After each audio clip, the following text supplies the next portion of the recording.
특강 강봉균의 똑똑똑 한국지리의 강봉균 선생님입니다. 지도를 보고 지형을 쉽게 파악하는 방법은 한국 지리를 수능 과목으로 선택하거나 수능 과목으로 선택한 다음 포기하는 가장 큰 이유 중 하나는 하천 지형, 해안 지형, 화산 지형 등 각종 지형을 거의 다 지도로 출제하기 때문입니다.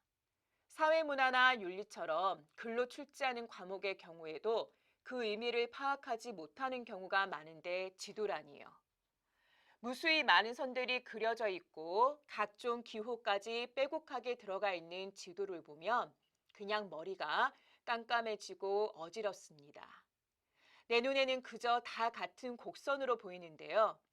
각종 지형이 지도로 출제되는데 지도를 보고 어떤 지형인지 또는 어떤 지역인지를 찾아낼 수 있나요? 수학에서 더하기, 빼기, 곱셈이 잘 되어 있어야 모든 것들이 가능하듯이 지도 읽기도 마찬가지입니다. 기본이 튼튼해야 하죠. 지도 읽기에서 가장 기본이 되는 것은 바로 등고선입니다. 등고선이란 해발 고도가 같은 지점을 선으로 이은 것이죠. 그리고 안으로 들어갈수록 점점 해발 고도가 높아집니다. 무엇보다 등고선을 읽는 데 가장 중요한 것은 등고선의 간격입니다. 지형을 파악하는 데 있어서 우선적으로 급경사의 산지인지 또는 평탄한 땅이 펼쳐져 있는지가 중요하죠. 그럼 지금부터 머릿속에서 우리가 학습한 철원 용암 대지의 지도를 떠올려 볼까요? 철원 용암 대지는 용암이 열화 분출하여 형성된 평탄한 지형입니다. 이러한 용암대지는 평탄한 만큼 등고선 간의 간격이 넓거나 거의 등고선이 등장하지 않습니다. 용암대지가 형성되기 이전부터 존재했던 주변의 산지는 어떤 모습일까요? 산지인 만큼 등고선 간의 간격이 좁게 나타나겠죠. 사실 지도를 읽는 데에 많은 것이 필요한 것처럼 생각되지만 일단은 등고선 간의 간격을 통해서 완경사인지, 급경사인지, 평지인지를 파악하는 것만으로도 어떤 지형인지를 충분히 파악할 수 있습니다. 그럼 이번에는 우리나라 화산 지형의 보고인 제주도를 또다시 머릿속에서 떠올려 볼까요? 지도를 통해서 해당 지형이 어떤 지형인지 또는 어느 지역인지를 추론하기 전에 먼저 각종 지형이나 해당 지형의 특징을 떠올린 다음 지도를 봐야 합니다. 제주도라는 지역 또는 화산 지형인 제주도의 가장 큰 특징은 무엇이었는지 기억나시나요? 바로 유동성이 큰 현무암질 용암이 분출하여 전체적으로 경사가 완만한 순상 화산체이며 360여 개가 넘는 작은 화산인 오름이 등장한다는 것입니다. 그럼 제주도의 지형도는 어떤 모습을 띠게 될까요?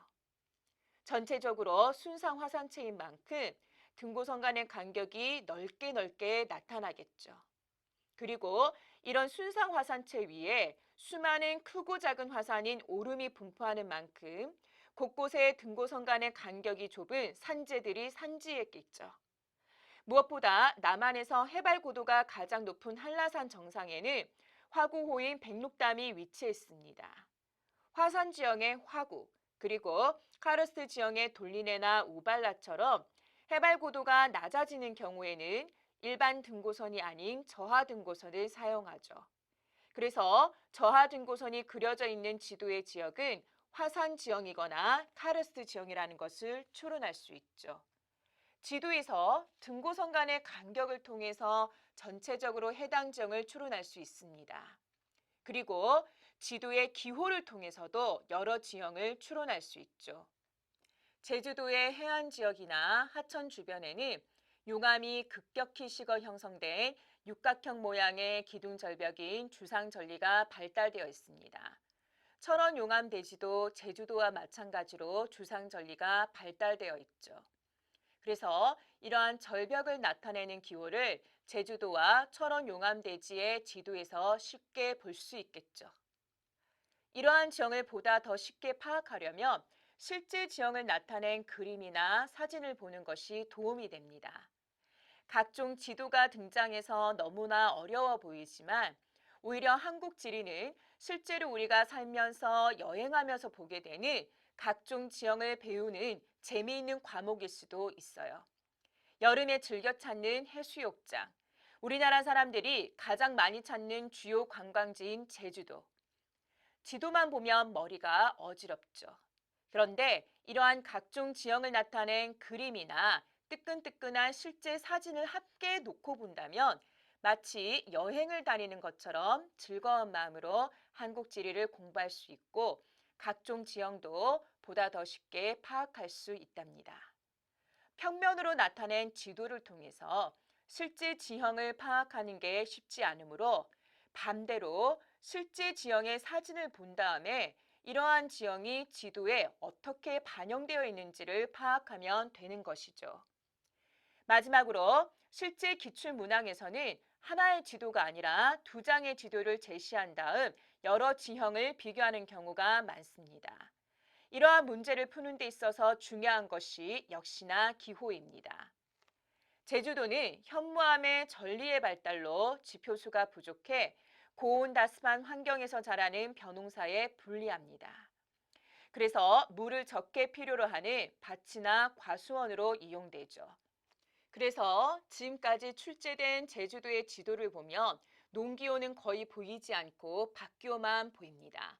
철원 용암대지 역시 주요 기반암은 현무암으로 역시 전리가 발달되어 있지만 각종 양수시설을 확충하였으며 또 한탄강이 퇴적해 놓은 퇴적층이 있어서 제주도와 달리 용암대지에서 벼농사가 이루어집니다. 제주도에 밭기호가 있는 것과 달리 철원 용암대지에서는 주로 논기호를 볼 수 있습니다. 제주도와 철원 용암대지는 주상전리가 발달되어 있다는 점, 현무암이 기반암이라는 점 등 공통점이 많습니다. 반면에 제주도는 주로 밭농사가 이루어진다는 점, 철원 용암대지는 주로 벼농사가 이루어진다는 점에서 토지용의 차이를 보이고 있죠. 이처럼 지도를 통해 해당 지형을 파악할 수 있게 된 이후에는 각종 지형을 비교할 수 있어야 합니다. 바로 지도를 통해서. 한국 지리에서 지형 단원을 학습하는 이유는 지구라는 이 거대한 행성은 수많은 지형으로 수놓아져 있다는 것입니다. 그리고 이러한 다양한 지형은 그 지형 자체만으로도 우리에게 경이로움을 선사하지만 우리가 살아가는 공간이 바로 이러한 지형이라는 것입니다. 하천은 인간의 주요 생활 터전이었고 해안 지형은 우리가 주로 찾는 관광 자원으로 이용이 되죠. 그래서 등고선이 빼곡히 그려져 있는 지도를 보면서 지도 보는 방법이 너무 어렵다, 너무 추상적이다, 이런 생각으로 힘들게 공부하지 말고 실제 각종 지형의 사진을 찾아 지도와 비교하면서 여행 다니듯이 즐겁게 공부하는 것이 가장 중요하답니다. 그럼 이제 등고선과 기호만 활용해도 각종 지형을 충분히 파악할 수 있다는 자신감을 가지고 각종 지형을 찾아 여행을 떠나볼까요?